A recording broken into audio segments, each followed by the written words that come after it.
हाल ही में एक घटना हुई थी अभिषेक षणुकार जी के साथ में, जिसमें कुछ पार्किंग के इशू के कारण उनसे कुछ विवाद हुआ जिसमें उनकी मृत्यु हो गई है। आज हमारे बीच में डॉक्टर अवनीश पांडे जी हैं, जो हमें बता रहे थे कि किस तरीके से ये घटना हुई है और क्या हम इनसे जानेंगे कि आखिर क्या कारण है जिस वजह से भारत के जो साइंटिस्ट हैं वो भारत छोड़ के विदेश जा रहे हैं। देखिए, हमारे देश में जो कई तरह के वैज्ञानिक हैं, चाहे रक्षा क्षेत्र के हों, चाहे वो विज्ञान के अलग अलग पहलुओं के जो बड़े बड़े साइंटिस्ट हैं, उनका विदेशों में पलायन भारत के लिए एक विशेष जो है रूप से एक समस्या है। और उस समस्या के पीछे यही है कि हमारा जो केंद्र है, हमारा जो ऊपर का जो नेतृत्व है, उसे वैज्ञानिक विकास के लिए, वैज्ञानिक की सुदृढ़ता के लिए और वैज्ञानिक के विचारों के लिए एक विशेष सुरक्षा और एक विशेष जो है वो एक प्रोजेक्ट लॉन्च करना होगा, ताकि हमारे देश का जो युवा है वो भारत में ही रहे और भारत में विज्ञान के अलग अलग पहलुओं पर काम करके देश के विकास के हित में काम करे। रही बात, जैसा आपने अभी बताया कि आईआईएसईआर के जो डॉक्टर अभिषेक हैं, उनके साथ जो एक दुखद घटना हुई है, उसके पीछे भी यही कारण है कि उनका जो एक प्रोजेक्ट है वो वैज्ञानिक प्रवृत्ति का एक यंग युवा वैज्ञानिक अगर इस तरह से एक छोटी सी जगह में रहेगा और इस तरह से अगर असुरक्षित है, तो उसका बौद्धिक विकास भी असुरक्षित है और उसकी खुद की स्वयं की, उसके परिवार की सुरक्षा भी नहीं है। तो मैं तो यही सरकार से कहूँगा कि इस तरह के जितने भी आइडेंटिफाइड जो बड़े बड़े वैज्ञानिक हैं, उनको एक विशेष जगह में रख के उनकी सुरक्षा सुनिश्चित की जाए। ये भी एक बड़ी वजह हो सकती है जिससे लोग भारत से बाहर अपनी सुरक्षा के लिए और अपनी आर्थिक विकास के लिए जाते हैं। ये एक पहलू हो सकता है।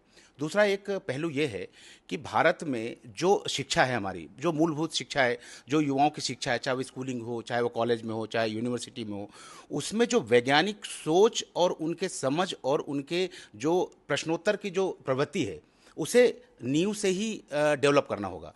सरकार को जो उनकी नीतियां हैं, उनकी जो शिक्षा की नीति है, वो इस तरह से बनानी होगी कि बच्चों में विज्ञान, तर्क और कुतर्क जो विकसित होना है वो जड़ से ही विकसित हो, ताकि उनकी सोच वैज्ञानिक हो और उनमें वैज्ञानिक जो है वो एक प्रभाव पड़े और उनमें वैज्ञानिक आसपास माहौल ऐसा बने कि वो विज्ञान के फॉर्म में बाहर आए और उन्हें एक अच्छा वैज्ञानिक के रूप में डेवलप किया जा सके।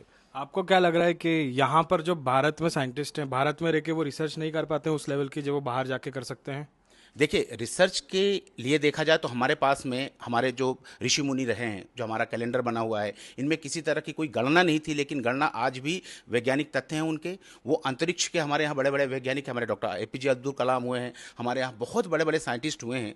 लेकिन शायद कई ऐसे साइंटिस्ट हैं जो पर्दे के पीछे आज कहीं और गुमनाम हैं, जिनके बारे में न सरकार ने कभी ध्यान दिया, ना लोगों ने कभी ध्यान दिया। एक चीज़ है कि किसी भी विज्ञान को, किसी भी वैज्ञानिक को समाज में, युवाओं में एक प्रेरणा के रूप में, प्रेरणा स्रोत के रूप में पहुंचाना सरकार की एक महती जिम्मेदारी है। दूसरी बात यह है कि कोई भी वैज्ञानिक है, उसके काम के बढ़ावा देने के लिए सरकार की जिम्मेदारी कि उसको प्रोजेक्ट के लिए जो फंडिंग लगती है, उसको जो फंडिंग ज़रूरत है उसको फंडिंग दी जाए।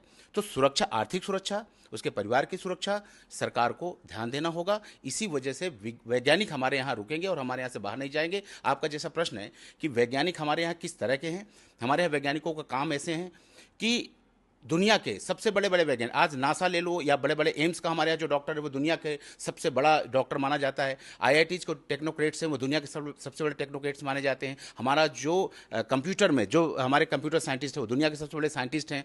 हमारे यहाँ के जो वैज्ञानिक हैं, चाहे बायोलॉजिस्ट हों, चाहे वो जियोलॉजिस्ट हों, चाहे स्पेस साइंटिस्ट हों, वो दुनिया में हमारे जो है वो परचम फहरा रहे हैं। लेकिन हैं कहाँ, ये एक बड़ा सवाल है। वो हमारे यहाँ हैं कि एनआरआई रह के कहीं देश में, दूसरे देश में वो सेवाएं दे रहे हैं, ये एक सवाल है। इसमें वैज्ञानिकों को, सरकार को ढूंढना होगा, वैज्ञानिकों को सुरक्षा मुहैया करानी पड़ेगी, उन्हें के आश्वासन देना पड़ेगा कि आप अपने देश के लिए काम करें, अपनी धरती के लिए काम करें, अपने समाज के लिए काम करें। तो निश्चित रूप से वो वैज्ञानिकों का पलायन रुकेगा। युवाओं में एक इस तरह की मानसिकता भी फैलेगी कि अगर हमारे अग्रज इस तरह के काम करके देश हित में काम कर रहे हैं तो हमें भी उन्हीं की राह पर चलना चाहिए। तो युवा भी उनसे प्रेरित होगा। अभी थोड़ी देर पहले ही आपने हमें बताया कि किस तरीके से भारत में वैज्ञानिकों ने रिसर्च करके अभी हाल ही में एक बहुत बड़ी उपलब्धि हासिल करी है कि उन्हें इलेक्ट्रिसिटी को फ्रीज करके बताया। इस बारे में थोड़ा सा बताइए। देखिए, ये एक बहुत बड़ा ब्रेक थ्रू है। अभी तक हमने तारों में बहती हुई इलेक्ट्रिसिटी देखी है, लेकिन अभी हाल ही में इसी हफ्ते इटली के एक वैज्ञानिक हैं जिन्होंने एक बहुत बड़ा ब्रेक थ्रू दिया है कि एक जो सॉलिड स्टेट में, एक सॉलिड फॉर्म में बिजली को बना देना, फ्रीजिंग इलेक्ट्रिसिटी बना देना, ये एक निश्चित रूप से दुनिया में ये एक बहुत बड़ा प्रयास है उनका, और मैं समझता हूँ कि बिजली के क्षेत्र में, इलेक्ट्रिसिटी के क्षेत्र में एक ये मतलब नोबल लॉरेट की तरह काम करेगा, तो ये तो बहुत बड़ी बात है। और ये इस तरह के बहुत सारे काम हमारे यहाँ रामानुजम से लेकर के हमारे एपीजे अब्दुल कलाम तक है, जिन्होंने दुनिया में परचम फहराया है। तो भारत हमारा जो है वो अब आत्मनिर्भर है। भारत हमारा अब दुनिया में बहुत मान्यता प्राप्त है। इसलिए वैज्ञानिक भी मान्यता प्राप्त है। अगर कोई कर सकता तो हमारे देश के वैज्ञानिक भी कर सकते हैं। लेकिन मैं आपके माध्यम से ये कहना चाहूँगा कि अगर हमारा जो ऊपर बैठा हुआ तंत्र है, ये हमारे युवाओं को, हमारे वैज्ञानिकों का ध्यान दे, तो वैज्ञानिक हमारे यहीं रहेगा, हमारे यहीं काम करेगा, देश हित में काम करेगा, और ब्रेन ड्रेन की जैसा आप कह रहे हैं वो समस्या है, वो शायद निश्चित रूप से कम हो जाएगी, और हमारे यहाँ का वैज्ञानिक हमारे देश में रह के ही देश हित में काम करेगा।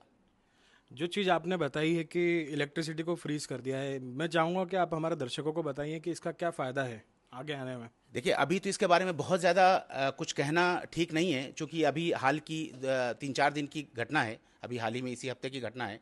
तो ये चूंकि बाहर आ गई है, तो अभी इसका प्रैक्टिकल एप्लीकेशन किस तरह से होगा, ये तो शायद मेरे लिए बहुत जल्दीबाजी होगी ये बात कहना। और लेकिन चूंकि प्रयोग बहुत सफल है, प्रयोग बहुत आश्चर्यजनक है, प्रयोग बहुत सामान्य जन के हित में है, इसलिए मैं समझता हूँ कि ये एक बहुत बड़ा जो है वो एक रेनेसां लेकर आएगा, बहुत बड़ा एक अद्भुत कार्य है जो वैज्ञानिक ने किया है। तो अब इसकी आगे की क्या प्रणाली इनकी आएगी, वो ये एक विषय रिसर्च का है, लेकिन बहुत जल्दी एक बहुत बड़ी चीज़ इसमें आने वाली है।